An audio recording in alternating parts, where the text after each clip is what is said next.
আপনি কি একজন ইন্ট্রোভার্ট কিন্তু আপনি ভাবতেছেন যে আপনি কন্টেন্ট বানাতে চাচ্ছেন? কিভাবে কন্টেন্ট বানাবেন? ক্যামেরার সামনে আপনার লজ্জা লাগতেছে, শাই ফিল করতেছেন। আমি আমার স্টোরিটা আপনাদের সাথে একটু শেয়ার করি। আমি নিজেও একজন ইন্ট্রোভার্ট। অনেকে আমাকে দেখে বলে, এবং এটা আমি অনেকবার শুনি, যে ভাই কোনোভাবে হইতেই পারে না যে আপনি ইন্ট্রোভার্ট।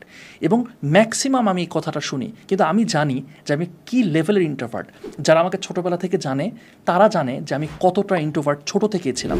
এবং এই সেম মানুষটা বিভিন্ন স্টেজে হাজার হাজার মানুষের সামনে কথা বলেছে, টেড টক দিয়েছে, আর এখন আপনাদের সামনে নিয়মিত ভিডিও বানাচ্ছে। একজন খুব ফেমাস একটা মানুষ আছে, ওর নাম হচ্ছে সাইমন সিনেক। আপনারা অনেকেই চিনেন। আপনি কি জানেন উনি একজন ইন্ট্রোভার্ট? আপনি তার ভিডিওটা ইউটিউবে সার্চ করলেই দেখতে পারবেন। ম্যাক্সিমাম কন্টেন্ট ক্রিয়েটার্সরা, বিশ্বাস করবেন কিনা আমি জানি না, ম্যাক্সিমাম কন্টেন্ট ক্রিয়েটার্সরা ইন্ট্রোভার্ট হয়। এই ইন্ট্রোভার্সনটাকে আমি কখনোই মনে করি না যে এটা আমার উইকনেস।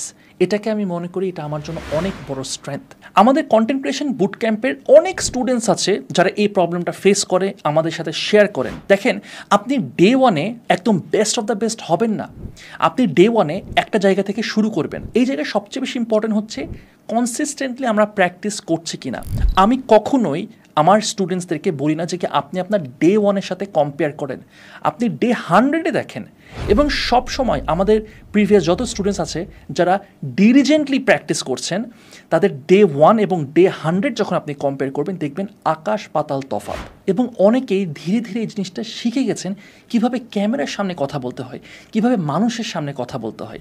এবং এই সেম জিনিসটাও আপনার সাথে হতে পারে, শুধু আপনাকে সেই কারেজটা নিতে হবে স্টেপ নেওয়ার। সো আর দেরি না করে কন্টেন্ট ক্রিয়েশন বুট ক্যাম্প 4-এ আজই জয়েন করুন। I am very excited to see you all.